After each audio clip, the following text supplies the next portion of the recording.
If someone were to ask you to name the most famous Xbox franchise, the first answer out of your mouth would probably be Halo. We really did try to get them to make another grab to buy the ghoulies, but they just didn't want to listen.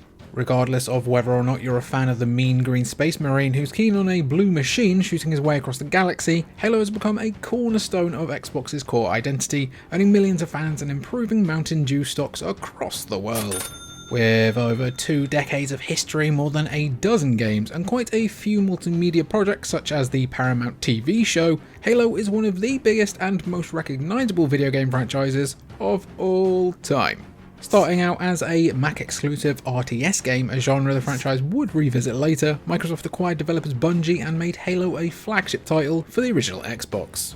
Within the span of just a few short years, Halo's popularity had ballooned to gargantuan proportions, showcasing to everyone what the future of online console gaming could look like. These days it might not be the cultural juggernaut it once was, but news of a new Halo game is enough to turn the heads of even the most jaded gamer, even if apparently it will need a battle royale mode to survive, somehow. We'd prefer LEGO Halo, but we digress. With quite a few entries in the series at this point, which Halo game is considered to be the best of the best?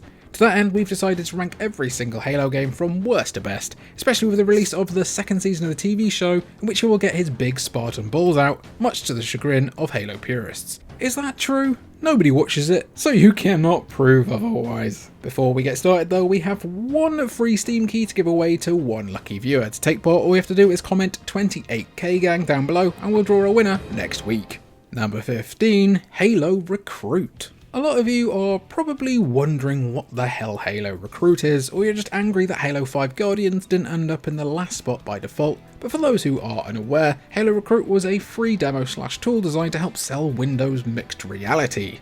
It's a VR game, and if the idea of a VR Halo game sounds like your cup of tea, allow us to tell you right now that Halo Recruit is definitely more Asda everyday tea than PG tips. By the way, the writer of this list is obsessed with going to the big Asda. He goes like every evening. Let him know down below if you need him to pick up anything the next time he goes. Anyway, back to Halo Recruit. What starts out as a promising introduction into the world of Halo, but in VR, quickly devolves into a game of point blank, as you're forced to shoot targets on a flat screen. This is hardly the VR revolution people are waiting for when Time Crisis offers the same level of thrills. In fact, Time Crisis is better just because you don't have to buy an overpriced VR headset and controller in order to play, but you do have to find one of about 6 arcades that still have actual games, and not some cursed version of Flappy Bird. Number 14, Halo Fireteam Raven. Look, Halo Fireteam Raven absolutely clears Halo Recruit by virtue of the fact it's a decent light gun shooter, not a bad light gun shooter wrapped inside a Halo VR experience. At least Fireteam Raven has the decency to be proud of what it is. Unfortunately though, we have no idea whether or not Fireteam Raven is actually any good, because trying to find an arcade game out in the wild in the 2020s is about as easy as finding good reviews for the TV show. At least it is in the UK anyway. Fireteam Raven was released in partnership with Dave & Buster's, with Halo Fireteam Raven being featured in every D&B in North America. Play mechanics and raw thrills also distributed the game internationally, so you might see it in a bowling alley or gaming bar somewhere in the UK, but good luck trying to find it for yourself. That being said, IGN described it as a Halo game translated into a fireworks show, which is precisely what you'd want from an arcade game. Bring back light gun games, you cowards. The children crave Vampire Night 2 and they don't even know it. Number 13, Halo 5 Guardians. Of course, Halo 5 would be featured on the lower half of this list, as it's often considered the runt of the litter as far as the main series is concerned. It doesn't help matters when 343 Industries went on record to say that they underestimated how much people loved playing as Master Chief, as the majority of Halo 5's campaign was spent playing as Spartan Locke instead. No disrespect to Locke, of course, as Mike Coulter did a hell of a good job across Guardians and Halo Nightfall, but he's just not the Chief. This is all like Nintendo saying we didn't actually know how much people liked Mario after replacing him with Waluigi. Actually, you know what? Yes, make that happen. Do that. A lackluster campaign was the least of the game's worries, as Halo 5 also introduced the vilified requisition packs for the multiplayer, which turned both cosmetics and supply drops in the game's Warzone mode into microtransaction loot boxes. Even though reviews were Positive at launch, there was a lot of disappointment to be felt with Halo 5 over time, and its reputation has been left in tatters because of it. At least we will always have that sick reveal trailer with a beponchoed chief. Shame it was all a lie though. Yeah. You sit on a throne of lies. Number 12, Halo Spartan Assault. The core appeal of playing as a Spartan is the power fantasy that comes with being a often lone warrior in a badass suit of armour, taking on hordes of aliens.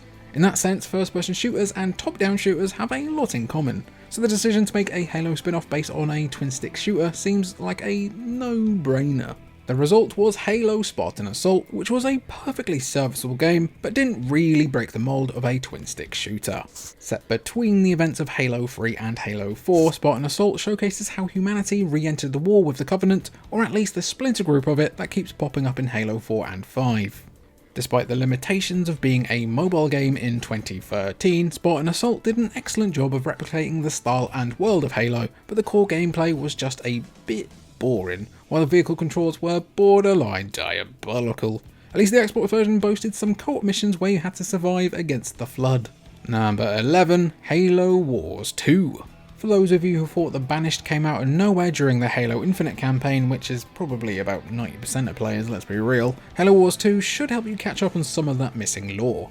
Unfortunately for a lot of people, Halo Wars 2 didn't quite match up to its predecessor in a lot of ways, particularly in the campaign. It was even reviewed quite harshly in comparison, especially on PC, where the competition in the RTS genre is a lot fiercer. That being said, one great aspect of Halo Wars 2 was the sheer amount of multiplayer modes and content that players could enjoy, meaning a lot of the hardcore community consider Halo Wars 2 to be an improvement over the first game. Even still though, that couldn't stop Microsoft 343 Industries or whoever was in control of the game's monetization from adding similar microtransactions as Halo 5's for the game's Blitz mode. It's like they are actively trying to fight their own success with this series sometimes. Was the 8,000 litres of Mountain Dew we bought not enough, Microsoft? Just what will quench your thirst for our money? Oh, Game Pass Ultimate, okay. Number 10, Halo Spartan Strike. The sequel to Spartan Assault, if you couldn't tell by the fact that it had Spartan in the name, Spartan Strike was considered by many reviewers to be a massive improvement on the first game. It was certainly a bit more ambitious in scope too, as the game's story was spread across two eras, with one tale set during the events of Halo 2 while the other was set during Halo 4. Sure, the gameplay was the same across both, but different enemies and locations are always nice. Spartan Strike offered much tighter controls compared to Spartan Assault, which won a lot of players over, while the increased mission variety helped ensure players didn't get bored before the credits rolled. They even removed the microtransactions that were present in the first game, which is a good move. The only real fault that people had with Spartan Strike was the lack of multiplayer, which isn't good for a twin-stick shooter, but if you're looking for an underrated and overlooked Halo experience, Spartan Strike is worth checking out, even if it sadly isn't the Halo balling spin-off that the streets demand. Who do you think you are? I am! Number 9, Halo Wars.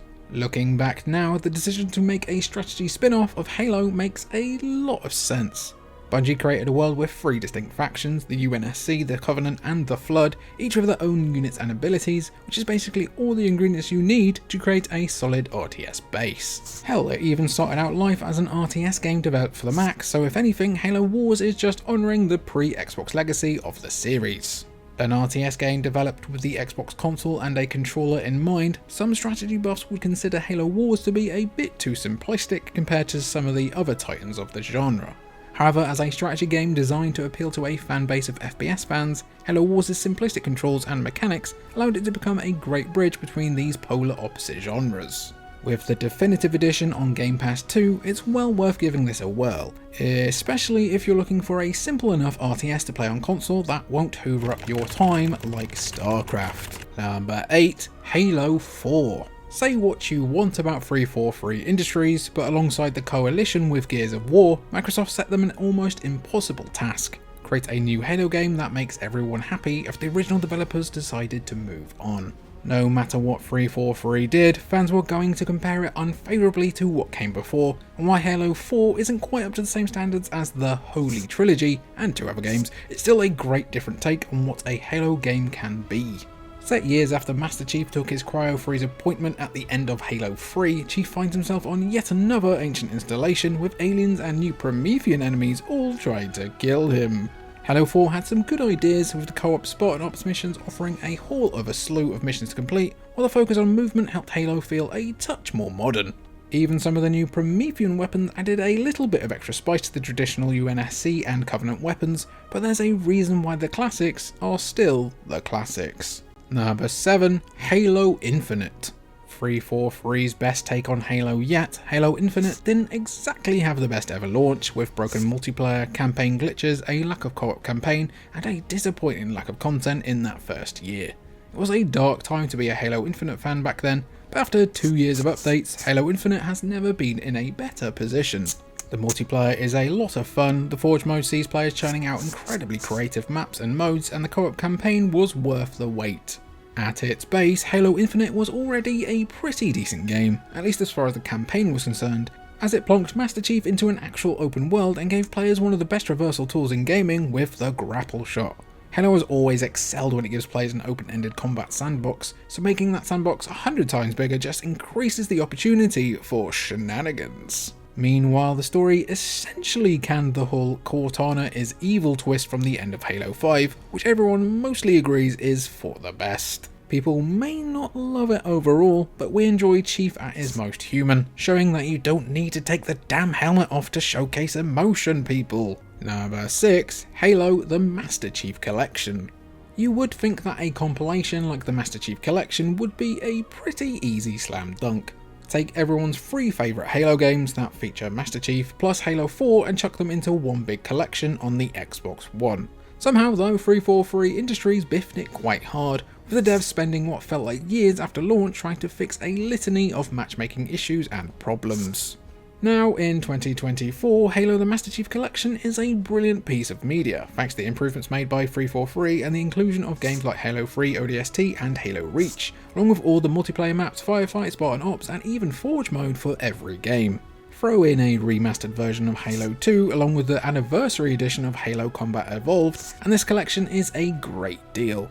We can't really put it any higher on this list, considering it's built off the back of 6 already created games and launched in a frankly ridiculous state, but it's still well worth checking out. Number 5. Halo Combat Evolved. The game that started it all, Halo Combat Evolved was a revelation in the world of first-person shooters. Sure, Alien Resurrection on the PS1 is often credited as one of the first games to really champion the dual-stick method of shooting on controllers, thanks in large part to that now infamous GameSpot review that criticised the controls, but Halo took the ball and ran with it. While the original Halo might seem a little quaint by today's standards, it was a genuine landmark moment for gaming and a real system seller for Xbox. Our first introduction to John 117, aka Big Balls Barry himself, the Master Chief, Halo Combat Evolved pairs Chief with his AI companion Cortana as the two do battle with the Covenant on the recently discovered Halo Ring. He said it! He said it! With its wide open levels, multiple weapons and the ability to use vehicles, Halo Combat Evolved was a true pioneer for what gaming would eventually be capable of. It might be a little bit dated now, even if the Anniversary Edition gave it a fresh lick of paint, but Halo Combat Evolved laid the groundwork for everything that would come afterwards, for both the Halo series and the FPS genre as a whole. Also, it became a horror game about 2/3 of the way through, and still stands as one of the most terrifying sections in any game ever. Get away from me, you calamari bastards! Number 4. Halo 2. Bungie and Xbox had a bit of a hit on their hands with Halo Combat Evolved, so naturally the pressure was on to release a great follow-up. The result was Halo 2, a game that offered a large campaign, a new playable character in the form of the Arbiter, played to perfection by Keith David, and a whole new suite of multiplayer modes. Sure, a lot of people might still grumble about how broken dual wielding was, and also the finishing this fight cliffhanger that ended the campaign, and rightly so. Could you imagine if Call of Duty did that and then released DLC as a campaign for the next game? Oop, never mind. But there's no denying the legacy that Halo 2 has enjoyed. Most of that legacy comes from the fact that Halo 2 practically carried Xbox Live during the service's early years, becoming one of the main reasons why Xbox's online strategy took off the way it did.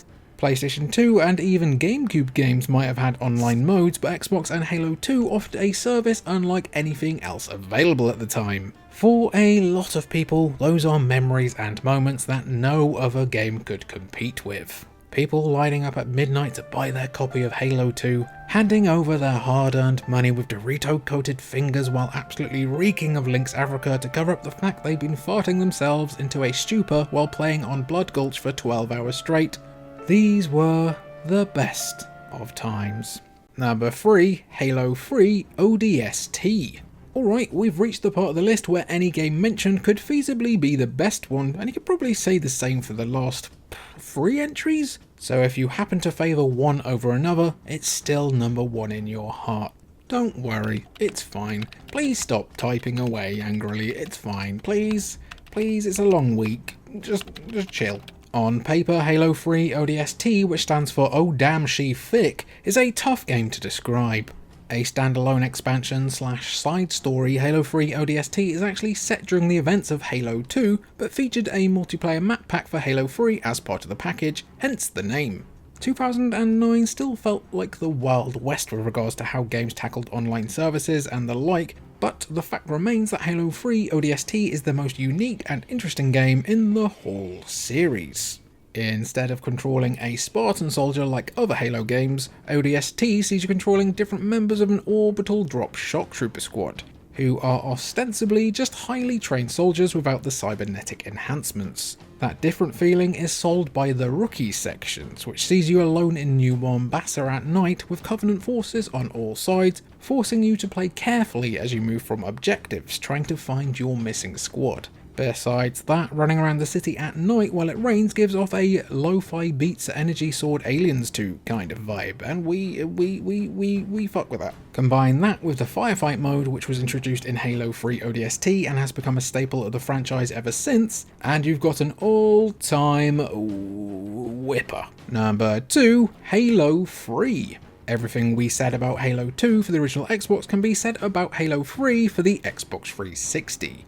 An absolute juggernaut of a game and the main reason why you convinced your parents to get the Xbox Live sorted, Halo 3 was basically the total package. The campaign featured epic moments, lots of cool weapons, and didn't end on a silly cliffhanger, forcing the fans to wait for years while the multiplayer is often considered among the best this series has to offer. There's not a lot to really be said about Halo 3 that hasn't already been said before. It's nothing short of a 10 out of 10 masterpiece, holding a special place in the hearts of many who were lucky enough to play it when it first launched. Even the online focus modes like Forge and Theatre were miles ahead of their time, giving players content creation tools before players were even able to know what that concept was. While Sony was in the midst of trying to find their Halo killer, Haze fans arise, Halo 3 helped keep the franchise sat on the FPS throne and kept millions of teenagers from going outside for a long time. I didn't want no one seeing me like this. Halo 3 might just go down as one of the best FPS games of all time, even 50 years from now, but for our money the best Halo game of all time has to be number 1, Halo Reach. If Halo 3 is a 10 out of 10 masterpiece, then Halo Reach might just break the rating scales. A prequel story to Master Chief's then trilogy, Halo Reach follows the noble squad of Spartans as they try to fend off a Covenant invasion. Considering humanity is currently on the back foot in this war and the Covenant has been known to annihilate planets, Halo Reach's campaign goes from hopeful skirmish to sacrifice, attrition and loss real damn quick, making for the best standalone story and maybe the best story overall in the entire series. The campaign levels are also incredibly fun too, though that very last one is a huge emotional gut punch, doubly so when you realise it was Bungie's last ever Halo game, and maybe the last time they made a truly great game to boot. On a much cheerier note, the multiplayer saw a huge improvement, with new armor abilities and classes giving players a bit of choice and expression in game, without removing the core gameplay that Halo has become known for. Chuck in an updated firefight mode along with improvements to modes introduced in Halo 3 like Theatre and Forge, and Halo Reach stands above the rest of the series. Again though, opinion on what is the pinnacle of the Halo series varies, but for our money, the sheer amount of content and the strength of the game's story makes Reach the best Halo game ever made. And that was our list, ranking every Halo game from worst to best. It's been a bit of a while since I've played some Halo and had my mental health totally ruined when playing it online, so what's your favourite Halo memory? Also, did we get anything too high? Was anything too low? Be sure to let us know down in the comments down below. I've been Jimmy for Cultured Vultures, and thank you for watching.